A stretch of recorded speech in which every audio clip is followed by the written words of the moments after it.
कि हिंदुस्तान में अब छोटे दज्जाल पैदा हो गए हैं और वो अगर भीड़ जमा कर पद यात्रा करके लोगों को भड़काएं और यूं कहें कि आपको दिल्ली ब्लास्ट के बाद आपने देखा होगा लोगों में भड़काने की कोशिश की जा रही है कि बम से उड़ाने वाले लोगों का भारत चाहिए या रक्षा करने वालों का भारत चाहिए। निशाना मुसलमानों की तरफ, वो कोई और होंगे उड़ाने वाले, हमारा उनसे ताल्लुक नहीं है। लेकिन हम भी आपसे ये कहते हैं, हाँ हम भी जवाब में कहते हैं, हमें भारत कौन सा चाहिए?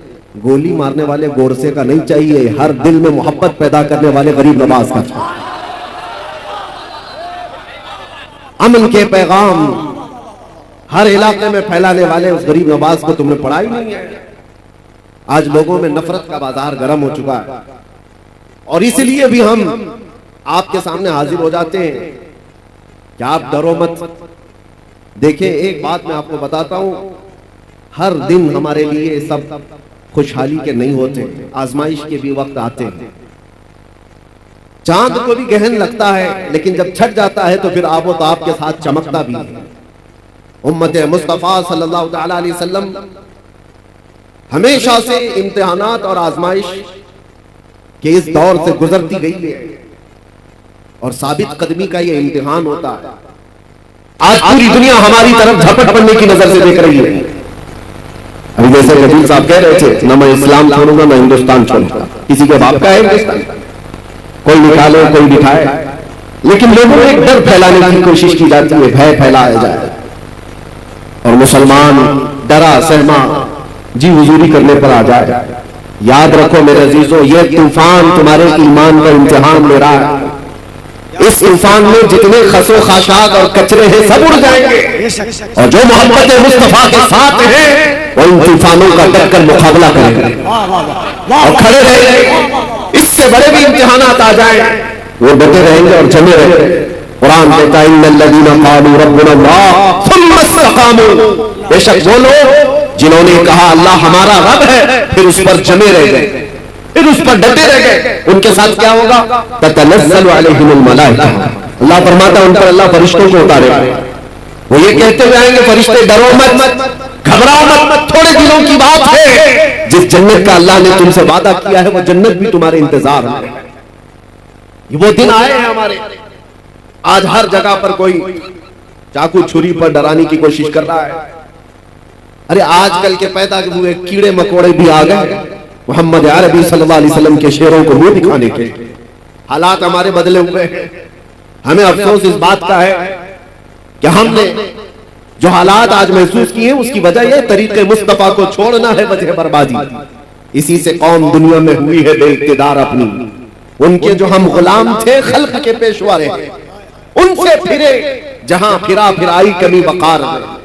ये तो हालात हमारे इस तरह के हो गए कि हमारे बच्चे आवारा हो गए, हमारे जवान रास्ता भटक चुके।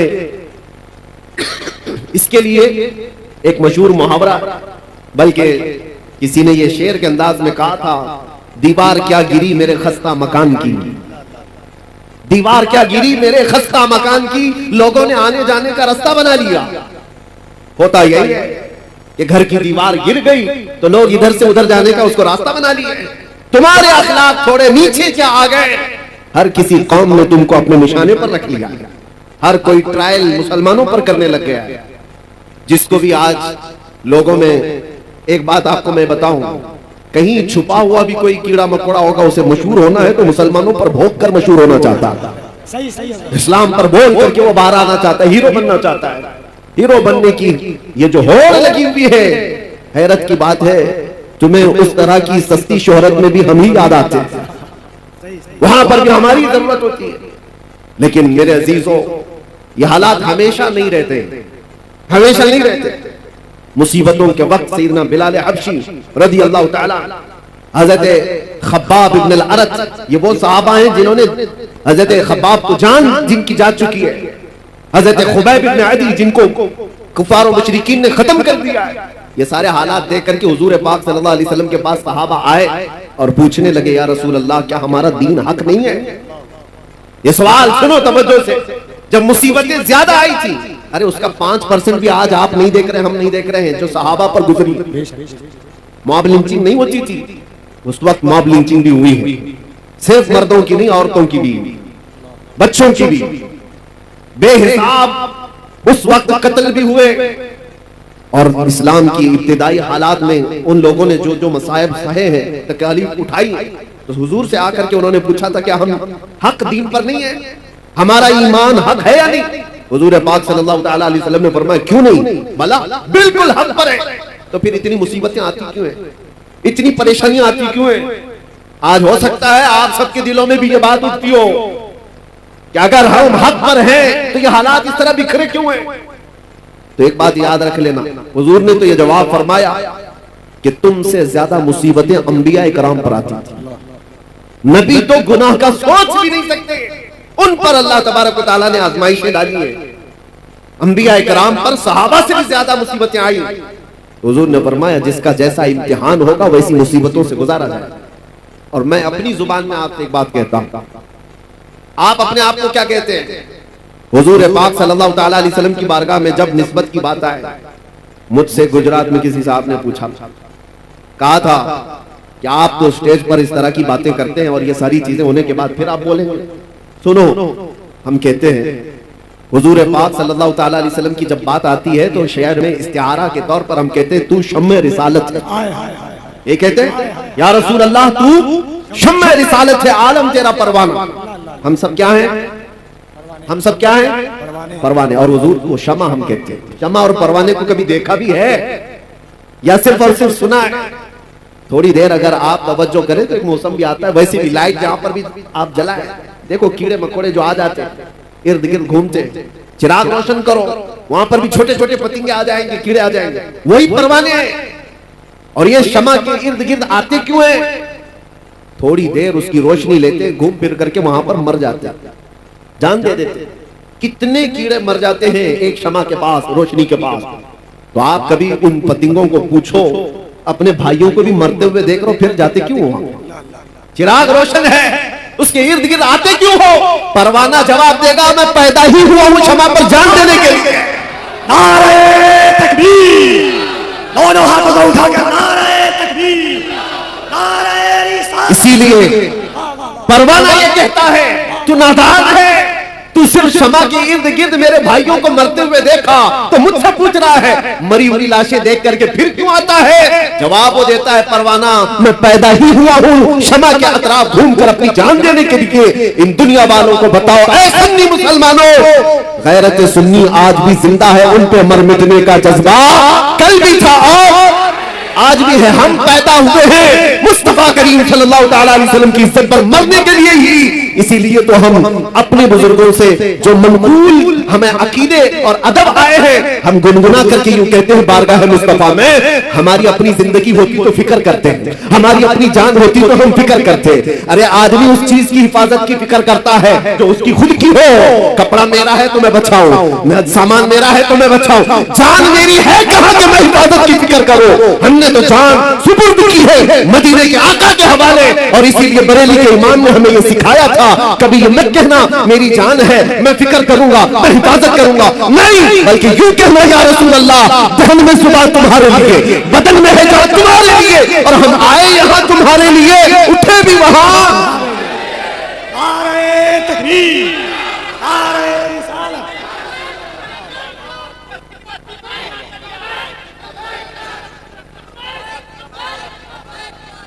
आप तवज्जो करें, हम आए यहां तुम्हारे लिए और उठे भी वहां। अरे वो परवाह करें जिसे मरने का डर हो। और दूसरी बात ये भी मैं बताऊं, आपको डर किस चीज का बिठाया जा रहा है? किस चीज से खौफजदा हो, भागते किस चीज से हो? सबसे लास्ट इस दुनिया में कुछ होने वाला है तो मौत है। सबसे आखिरी चीज क्या होने वाली है? उसके बाद क्या है? सजाएं जितनी भी है, सबसे हाईएस्ट सजा मौत है। और मौत उसके लिए डरावना सपना है जिसको जलना है, जलना है, जलना है। और मोमिन के लिए डरावना सपना नहीं है, ये तोहफा है। इधर आंख बंद हुई उधर दीदारे मुस्तफा हुआ, उसके लिए डरावना सपना नहीं है। और सच्चा मोमिन तो इंतजार में गुजारता है, न जाने वो शब कब आएगी जब मैं इस दुनिया को छोड़कर अपने महबूब के पास जाऊंगा। हाँ मेरे अजीजों, हम वो लोग नहीं है। इसीलिए इकबाल ने कहा था, अंग्रेजों ने परख करके देखा था तुम्हारी तबीयत को, और उसके बाद ये जुमला कहा था, ये फाका कश मौत से डरता नहीं जरा, ये फाका कश मौत से डरता नहीं जरा। हकीकत है ये, अंग्रेजों ने जो कहा था, ये भूखे रहते प्यासे रहते। फाका कश किसको कहते हैं? महीनों से इनके घर में रोटी नहीं आती, कपड़े के मोहताज है, घर की छत नहीं है, लेकिन मौत से डरता नहीं है। कौन सी चीज है जो इसे निडर बनाकर रखी हुई? कौन सी चीज है जो इसे बेखौफ बनाकर रखी है? अंग्रेज कहता है रूह मोहम्मदी इसके बदन से निकालता, रूह मोहम्मदी। सारी दुनिया इसी के चक्कर में है कि वो रूह मोहम्मदी जो इनके पास है उसे निकालता। आखिर हद तक मेरे अजीजों, दुनिया जिस चीज की कोशिश करती रहेगी वो यही है। आपको क्या लगता है वो तुम्हारे रोटी कपड़ा लत्ता जगह मकान इसके दुश्मन है? नहीं, आला हजरत फरमाते हैं कि तुम्हारी जो दुश्मनी है, तुम्हारे सिलसिले में शैतान जिस चीज से परेशान है वो क्या है? आंख से काजल साफ चुरा ले, या वो चोर बला के तेरी गठरी ताकी है और तूने नींद निकाली है। तुम्हारी गठरी ही देखी गई है। चोर जो है ना, देखता है मजमे में किसके पास है माल और उसी की जेब पर नजर रखता है, और हर एक को देखता भी नहीं। इसीलिए मेरे अजीजों, आपके ऊपर नजर इसलिए है शैतान की कि गठरी में मोटा माल दिख रहा है, बड़ा माल उसको दिखता है, इसीलिए सारी की सारी ताकत सुन्नियों पर लगाई जाती है। और जहां भिखारी लोगों कुछ ही ना हो, उनका कौन दुश्मन है? उनका कौन दुश्मन है? उनके पास चोर को मिलना क्या है? और इसी वजह से लोग ये कहते हैं कि वो लोग तो इतने नमाजी हैं, 40-40 दिन चले जाते हैं, पूरी पूरी जमात लेकर के भी कुछ नहीं होता, कहीं कोई प्रॉब्लम नहीं होता, और हम जो है 4 लोग भी जाएं तो हमको पता नहीं कितने बैरिकेडिंग से क्रॉस करना पड़ता है। हमारे साथ भी मामला था। और एक साहब, उनकी भी बात मैं आपके सामने रख रहा हूं, ऑफिसर, मैंने कहा साहब इतनी बड़ी बड़ी जमातों को आप कुछ नहीं कहते, मैं अकेला आदमी, मेरे आगे पीछे कुछ भी नहीं, और सारे संतरी सारे पहरेदार मेरे पीछे लगा देते हो। कहा वो बेजरर है, वो बेजरर है, जुमला था, वो नुकसानदेह नहीं है, नुकसानदेह नहीं है, वो कहीं पर भी जा सकते हैं, ताकि वो इजराइल में भी जा सकते हैं, कोई मसला नहीं। आपसे प्रॉब्लम है। कहा क्यों? आपसे प्रॉब्लम ये है कि वो बोलते कुछ नहीं और बोलते आप सबसे ज्यादा। तो कहा मेन मसला बोलने का, समझ में यही आया बोलने का। तब फिर हमने आपको एक बात उनको ये कहा, आपकी सिक्योरिटी, आपकी अमन और शांति सब मुबारक हो, अगर बोलने में कंप्रोमाइज करने ही पर वो सारी छूट मिल सकती है तो 1000 बार मार दो, हमको वैसी छूट की जरूरत नहीं है। बुज़दिल बनकर, बेगैरत बनकर जीने का मतलब क्या है? तुम आज रोक सकते हो, इंशाअल्लाह कल रब तबारक व तआला हालात सही फरमा दे। आज तुम पाबंदियां लगा सकते हो, हमारे ऊपर किस चीज के लिए पाबंदियां? सिर्फ इसलिए कि हक बात बोलना है, हुजूर पाक की इज्जत के बारे में बोलना है। और सबसे बड़ी बात यह है कि लोगों को उठाना नहीं है, बेदार नहीं करना है, इश्क रसूल पर लोगों को उठाना नहीं है। ये मैं अंदर की बातें बता रहा हूं। कुछ लोगों ने मुझे आकर ये कहा भी आपको जितना दूसरे टॉपिक्स पे बोलना है बोलते रहिए, कोई मसला नहीं है, लेकिन बस ये आप जो नामूसे रिसालत और इश्क रसूल की बात जिसमें नौजवानों को उठाते हैं, ये बंद कर दीजिए। कहा यही तो असल है, और जान नहीं रही तो फिर जिस्म का मतलब ही क्या? नमाज रोजा हज ज़कात ये सारी चीजें हाथ पैर आंख कान का नाम काम कर सकती है, लेकिन किसी के अंदर रूह ही ना हो तो हाथ का क्या काम, पैर का क्या काम, ये आंख और नाक का क्या काम? रूह अगर है तो ये सारी चीजें काम की है, और रूह ना हो तो ये सब सड़ गल जाती है। इसीलिए इश्क मोहम्मदी हमारी रूह है, मुस्तफा करीम का नाम हमारी जान है, और इसके बगैर हमारा कुछ नहीं है। इसीलिए आला हज़रत ने क्या कहा था, वो जो न थे तो सुन्नियों को पता है, वो जो ना हो तो। दूसरा जुमला आपकी तरफ से ही होता है, हमने देखा है, जाहिल से जाहिल मोहल्ले में भी जाकर के पूछो, वो दूसरा जुमला खुद ही कहेंगे, वो जो ना हो तो। सबको पता है हमारी जिंदगी में भी वो जो ना हो तो, अरे कब्र में भी वो जो ना हो तो, और हश्र में भी वो जो ना हो तो, तुम्हारी नमाज में भी, तुम्हारी अज़ान में भी वो जो ना हो तो। ये एक बात याद रखो, आबरू माज़ नाम मुस्तफा, हम सबकी इज्जत आबरू मुस्तफा के नाम से है, और अगर वो ना हो तो फिर कुछ भी नहीं है, कुछ भी नहीं है। इसीलिए अपनी सारी ताकत और कुव्वत इसी बात पर लगाओ कि मुझसे ये दौलत कोई छीनने ना पाए, मुझसे ये चीज कोई छीनने ना पाए। मैं जो बात कह रहा था उसको मैं आगे बढ़ाता हूँ। हालात हमेशा एक तरह के नहीं रहते। लोग अगर ये समझते ताकत के नशे में कि सब कुछ अब जैसा चाहे वैसा चला लेंगे, तो बाज औकात कुत्ता भी जो बैलगाड़ी के नीचे चलता है वो यही सोचता है पूरी बैलगाड़ी मैं ही चला रहा हूं, उसको भी ऐसा लगता है। और लोग डर जाते हैं, स्टेज वाले भी, मैं जैसे ही कुत्ता कहता हूं। आपको डरने की जरूरत नहीं, खौफजदा होने की जरूरत नहीं। मेरे अजीजों, हमने ये उसका इजहार भी कर दिया, जिनको तकलीफ थी हमने उसके जवाब में कह दिया आपको तकलीफ होती है किसी को भी कुत्ता कहने से, लेकिन मुझे नहीं होती। आप मुझे 1000 बार कुत्ता कहो, लेकिन इसका उसका नहीं, दरबार रिसालत का। हम खुश होंगे, हमारी पहचान ही वो है। सगे तैबा सब कह कह के पुकारे बेदम, यही रखियो मेरी पहचान मदीने वाले। हमें सब इस बात से डर नहीं है। आज से मैं कहता हूं कि ये हालात हमेशा के नहीं रहते। साहबा इकराम रिज़वानुल्लाह ताला अलैहिम अजमाइन ने बद्र के हालात देखे, ओहद के हालात देखे, खैबर के हालात, खंदक के हालात देखे, और हुदैबिया में सुलह के हालात भी देखे। ऐसा वक्त भी आया था कि मक्का के कुफ्फार और मुशरिकीन ने जोर जबरदस्ती कर डाला था, सारी अपनी पसंद की सुलहनामे में शर्तें लगा रखी थी कि मदीने से कोई भाग करके आएगा तो हम वापस नहीं करेंगे, मक्का से कोई भाग कर जाएगा तो आपको वापस करना पड़ेगा। सब सहाबा ने देखा था ये दबी हुई सुलह है, ये झुक करके मानने वाली बात है। ये वक्त हमेशा नहीं रहता। सहाबा ने उस वक्त जानते हो बेचैनी और बेकरारी में कहां तक पूछा था। सैयदना उमर इब्न खत्ताब, ये आज के हालात पर मैं बात कर रहा, हो सकता है कोई भी इसमें इस तरह के ख्यालात लेकर के बैठा हो कि हम हक पर हैं तो ऐसे हालात क्यों बने हुए। हजरत उमर ये चाहते थे कि जंग हो जाए, हम मक्का वालों से जंग करके उमरा कर लेंगे, हम 1400 की तादाद में।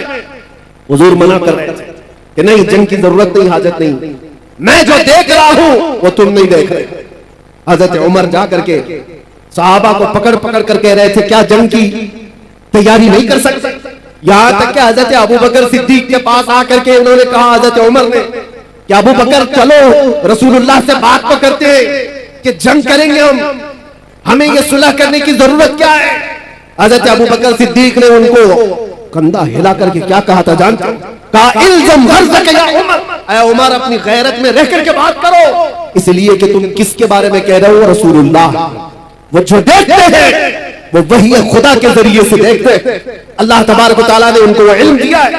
तो हजरत उमर खामोश हो गए। उसके बाद हुआ क्या जानते हैं? साल नहीं गुजरा था कि 10,000 सहाबा की तादाद के साथ मेरे आका मक्का में फातिह की शान से दाखिल हुए थे। मक्का में जब तशरीफ लाए थे, कत्ल गारत करते हुए नहीं आए थे। ताकत का नशा जिसको आज चढ़ता है ना, वो लोग क्या कहते हैं कि आज हमारा पावर है, जो कुछ चाहे जिसको चाहे जैसे चाहे मार दे, खत्म करे। रसूलुल्लाह सल्लल्लाहु अलैहि वसल्लम का मिजाज तो देखो। तकरीबन जिनको सहाबा को 20 साल तक जिन्होंने तकलीफें दी है, वो मक्का में दुश्मन मौजूद थे, पकड़ के उनको मार सकते थे। हुजूर पाक जब मक्का में तशरीफ लाए, सहाबा सब साथ में, ऐलान हो रहा था। सहाबा कह रहे थे अल यौम यौमुल मलहमा, आज तो गोश्त के छितरे उड़ाने का दिन है, दुश्मनों को पकड़ के मारेंगे।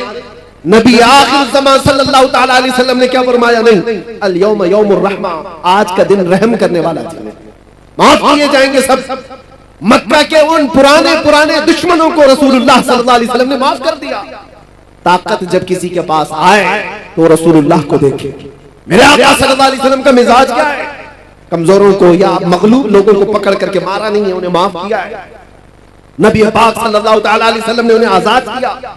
ये भी नहीं कि जो कहते हैं कि तलवार की नोक पर इस्लाम फैलाया जा रहा, तलवार की नोक पर फैलाया जाता तो मेरे अजीजों कुछ भी बाकी नहीं रहता।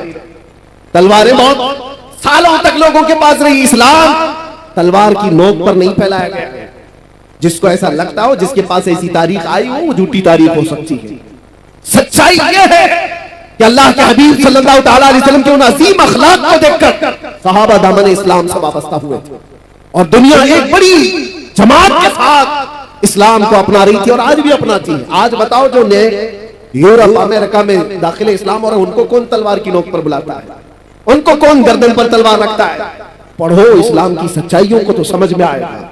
लेकिन मेरे अजीजों, आपसे ये बात अर्ज करना है मुझे कि हालात हमेशा एक तरह के नहीं होते। आज तुम्हारा इम्तिहान है, आज तुम्हारी आजमाइश का वक्त है, और इसी आजमाइश और इसी इम्तिहान के वक्त के लिए ही मैंने कहा था कुछ देर की खामोशी है।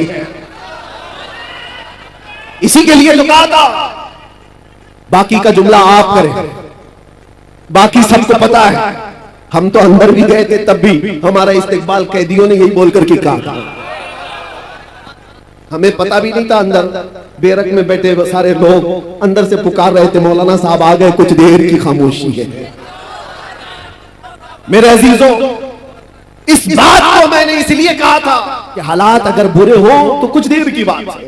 रात हमेशा नहीं रहती, सुबह हो ही जाती। ऐसा नहीं है कि अंधेरा ही अंधेरा रहेगा, सुबह का तुलू होना है और सूरज को निकलना है। आपका इम्तिहान है और आपकी आजमाइश है।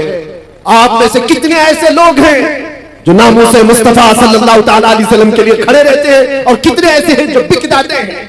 ये आज देखा जाएगा। हमने देखा है बहुत सारे लोगों को, वो आते भी हैं जाते भी, हमारे आसपास भी। ये वो हवाओं वाले लोग हैं जिनको अहमद अली साहब अभी कह करके गए।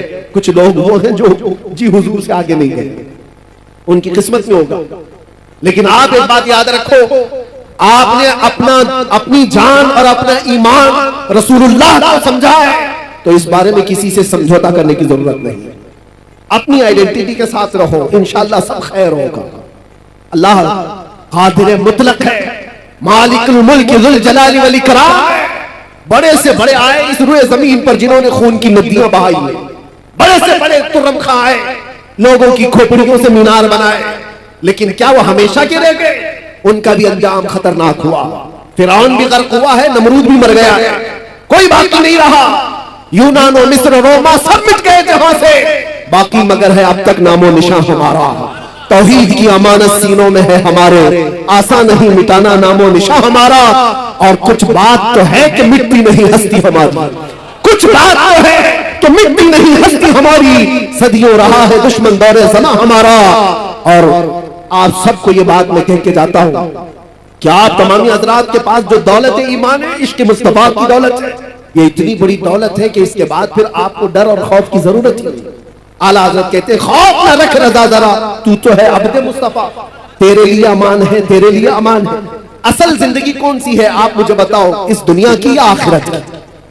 पूरे मुसलमानों का अकीदा यही है, आखिरत की जिंदगी वही असली जिंदगी है, मरने के बाद की जिंदगी वही असली जिंदगी है। वो नॉन एंडिंग है, खत्म होने वाली नहीं है। उस जिंदगी की तैयारी करना चाहिए या इस जिंदगी की? मुझे बताओ।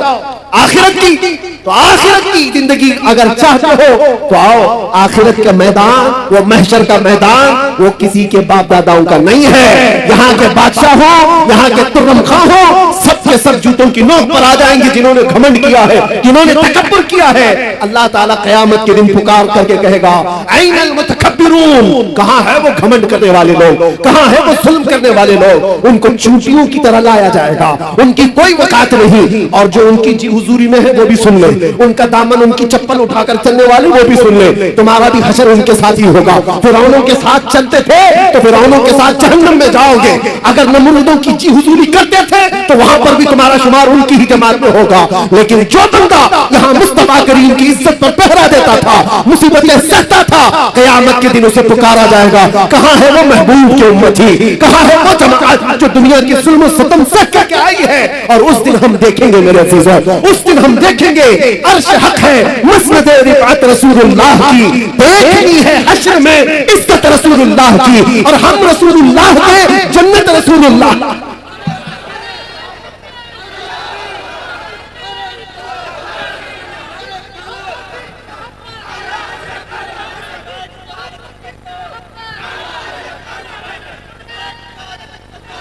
मैं ये नहीं कहता कि यहाँ कुछ भी नहीं होगा। अल्लाह तबारक व तआला अगर यहाँ मदद फरमाए तो फिर तुम पर कोई गालिब भी नहीं आएगा। कुरान में अल्लाह फरमाता है, यंसुरकुमुल्लाह फला गालिब लकुम, अगर अल्लाह तुम्हारी मदद करे तो कोई भी तुम पर गलबा नहीं हासिल कर सकेगा। वही यख़ज़ुलकुम फमन ज़ल्लज़ी यंसुरकुम मिन बादी, और अगर अल्लाह तबारक व तआला तुम्हें छोड़ दे तो फिर उसके बाद कोई और मदद भी नहीं कर सकेगा। यहाँ की बात की है, मायूस न हो, घबराओ मत। अल्लाह ताला ने जो वादा फरमाया वो बरहक है। अगर तुम आखिरत के लिए जीते हो तो फिर तुम्हारी जिंदगी कामयाब है। डरो मत, थोड़ी मुसीबतें सह करके यहाँ से निकलना ही। आज या कल हम रखते सफर बांध लेंगे। कुछ वो लोग हैं जो पिछले साल तुम्हारे साथ थे, वो आज जा चुके। हो सकता है हम में से जो आज बैठे हैं अगले साल वो न रहे, अगली सुबह भी न रहे। किसी का भरोसा नहीं। हम सब मुसाफिर हैं, चल रहे हैं और निकल जाएंगे। अगर आखिरत की जिंदगी हमेशा की समझते हो, आखिरत का तस्वुर तुम्हारे दिल दिमाग पर हावी है, तो फिर यहाँ की इन तमाम चीजों पर नजर मत रखो कि क्या जा रहा है यहाँ पर। बस अपना ईमान बचा करके रखो और इज्जत तो उस दिन देखनी है। फकत इतना सबब है इन इकादे बज़्म महशर का। और आपको मैं बताऊं, एक सहाबी है हजरत अनस रज़ी अल्लाह ताला, सबके लिए है ये हदीस। वो कहते हैं एक ऐसी हदीस है जिसको सुनने के बाद मुझे जिंदगी में सबसे ज्यादा खुशी हासिल हुई। हजरत अनस कहते हैं, कौन सी है? हुजूर पाक सल्लल्लाहु तआला अलैहि वसल्लम से हजरत अनस ने पूछा, या रसूल अल्लाह सल्लल्लाहु तआला अलैहि वसल्लम, क़यामत का हाल क्या होगा? हुजूर ने फरमाया, अल मरउ मअ मन अहब्ब।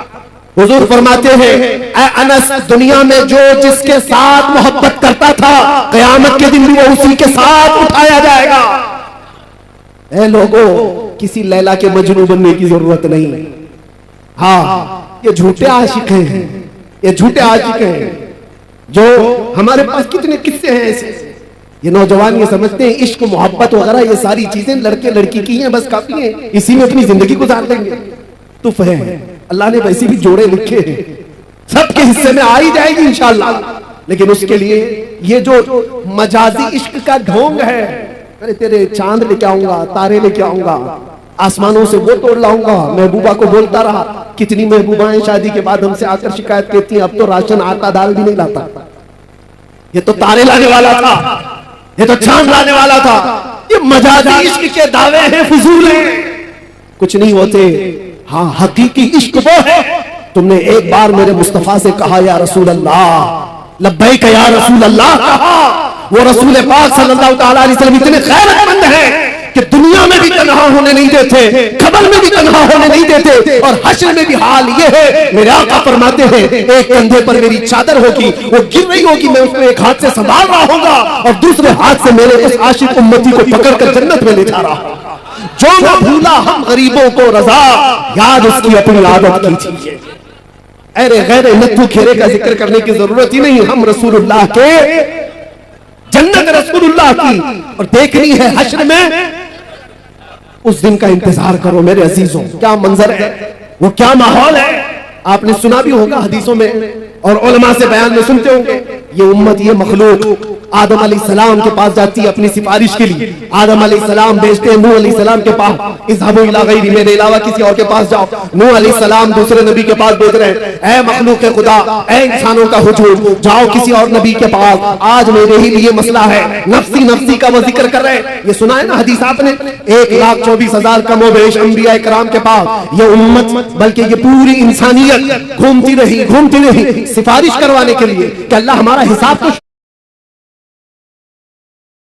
और उसका गज़ब अल्लाह तबारक व तआला अपने कहर और गज़ब में है।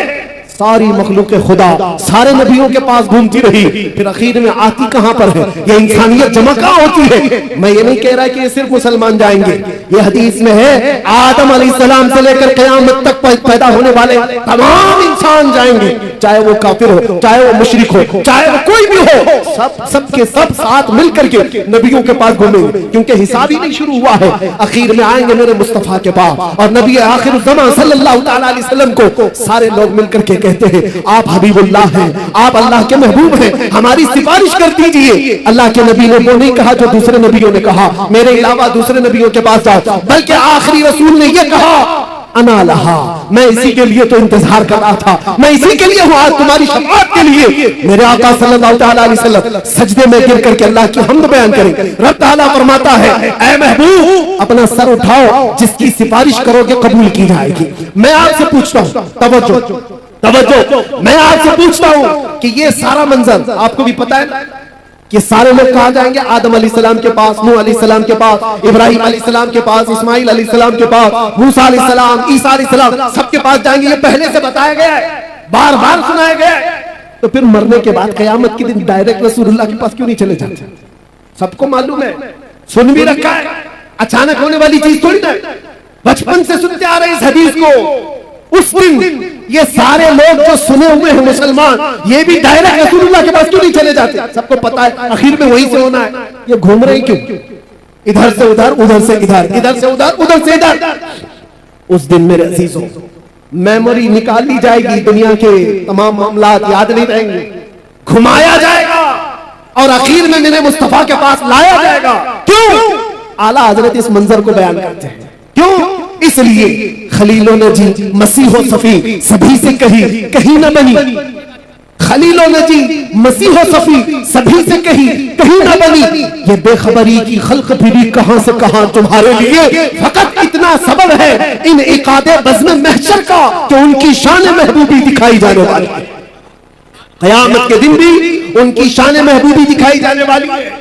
ऐसे में मुसलमानों, अपने नबी आखिर ज़मान सल्लल्लाहु तआला अलैहि वसल्लम की इज्जत पर मर मिटने वाले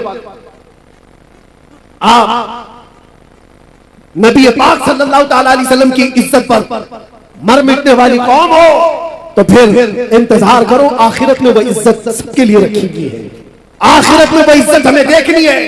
अर्श हक है मसनद रिफात रसूलुल्लाह की, देखनी है हश्र में इज्जत रसूलुल्लाह की। आज तुम्हें कोई इज्जत दे रहा है नहीं दे रहा है इसकी परवाह मत करो, इज्जत देने की सर्टिफिकेट यहां किसी के पास नहीं है। ये जो सारे मामलात हैं ये इंसानों के, आज जो आप देख रहे हैं, मैंने देखा है बुजुर्गों ने हमें ये तालीम दी है, ये जो मजमा इज्जत देता है ये थोड़ी ही दिनों में इज्जत खींच भी लेता है। इनकी परवाह मत करो, इज्जत देने वाला अल्लाह रब्बुल इज्जत है और कुरान में फरमाता है वलिल्लाहिल इज्जतु वलिरसूलिहि वलिलमुमिनीन, अल्लाह के लिए इज्जत है, रसूल के लिए इज्जत है और ईमान वालों के लिए इज्जत है। और जो लोग ये सोच रहे हैं कि दौलत में इज्जत हो जाए, शोहरत में बड़ी इज्जत है और खूबसूरती में बड़ी इज्जत है, ये कब तक की है जानते हो? कब तक की है? हमने बड़े बड़े खूबसूरत लोग भी देखे, चेहरे पर झुर्रियां पड़ गई तो लोग उन्हें छोड़ दिए। माल वाले भी देखे, जब गुर्बत आ गई, गरीबी आ गई तो दुनिया उनसे दूर हो गई। जो लोग आसपास घूमते फिरते थे सब कट गए। ओहदे वाले भी देखे, मनसब वाले भी देखे, मनसब पर बैठा हुआ मंत्री था, गुजरता था तो लोग सलाम मारते थे, खत्म हो गया तो अभी कोई खैरियत पूछने वाला भी नहीं।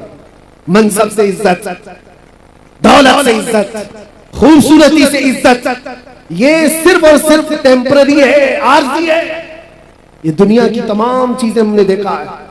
जवानी पर, तुम्हारी ताकत पर जो इज्जत दे रहा है, ये सिर्फ और सिर्फ तुम्हारी खाम ख्याली है, इस धोखे में मत आना। हाँ, कायम रहने वाली, हमेशा रहने वाली इज्जत कौन सी है? वो पाउडर लाली से हासिल की हुई नहीं, वो दुनिया के जूते सीधे करके हासिल की हुई नहीं, वो दूसरे मनसब हासिल की हुई नहीं, वो इज्जत हमेशा बाकी रहती है जो कदम मुस्तफा से होकर आती है, मेरे मुस्तफा की गुलामी से होकर के जो आती है, वो इज्जत हमेशा बाकी रहती है।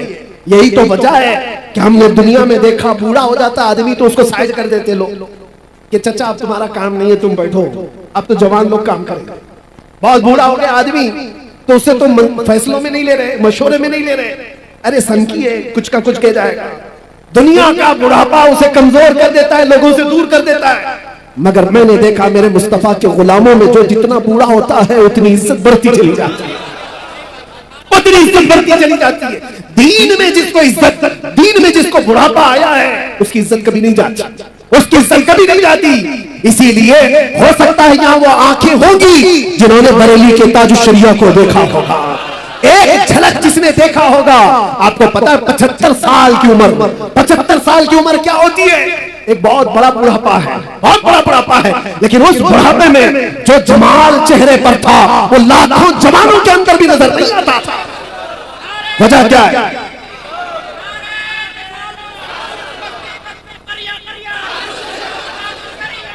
आज भी मेरे अजीजों वो बुढ़ापे हमने देखे हैं, दूसरे बुढ़ापे और हैं जहां लोग भूल जाया करते हैं, लोग उनको सनकी बाबा कह करके हटा देते हैं, लोग उनको मजलिसों में बैठाते नहीं। लेकिन एक बुढ़ापा वो है जो दीन पर आया है, मेरे मुस्तफा के नाम पर आया है, वो जितना बढ़ता जाता है इज्जत बढ़ती चली जाती है। हमने ऐसे कितने उलमा मशाइख को देखा, आज भी बड़े मशाइख मौजूद हैं। मुहद्दिस कबीर की जिंदगी को देखो, 90 साल से तजावुज कर गई है उम्र, लेकिन कोई कहता है मेरे अजीजों आज भी एक झलक देखने को लोग बेताब रहते हैं, बेकरार रहते हैं। हजारों उलमा जिनके सामने अपने सर खम कर देते हैं। वजह क्या है? ये बुढ़ापा दुनिया की चापलूसी में मिला हुआ नहीं है, ये हदीस रसूल की निस्बत से मिला हुआ है।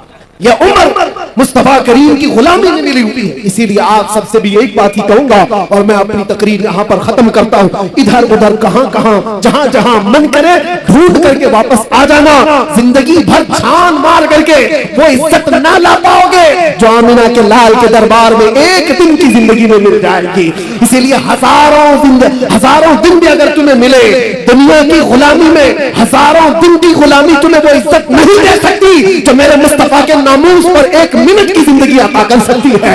हमारे पास आज क्या है? दुनिया हमें चाहती क्यों है? ये सिमडेगा, ये झारखंड, ये बंगाल, कोई इलाका बचा नहीं जहां मैं गया नहीं। सारे इलाकों को देखा टूट करके जो लोग चाहते हैं वो इसलिए नहीं कि हमारी पार्टी का नेता आया है या किसी जगह का अमीर आया है या किसी जगह का बड़ा आदमी आया है। नहीं, दुनिया सिर्फ और सिर्फ हमसे मोहब्बत इसलिए करती है जब तक बिके में थे तो कोई पूछता न था या रसूल अल्लाह तुमने खरीद कर हमें अनमोल कर दिया,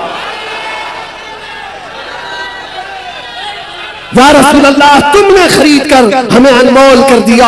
आ जाओ और इसी बात पर हम गुफ्तगू खत्म करते हैं कि मोहम्मद से वफा तूने तो हम तेरे हैं, ये जहां चीज है क्या लाहो कलम तेरे हैं। कुव्वत इश्क से हर बस्त को बाला कर दो, दहर में नामे मोहम्मद से उजाला कर दो। और दुनिया कुछ नहीं देती, कुछ नहीं देती, जितना देती उससे डबल ले लेती है। इसलिए आला हज़रत इस बात पर कुर्बान जाओ, कौन देता है देने को मुंह चाहिए। अरे देने वाला है सच्चा, देने वाला है सच्चा हमारा नबी। लब्बैक या रसूल अल्लाह।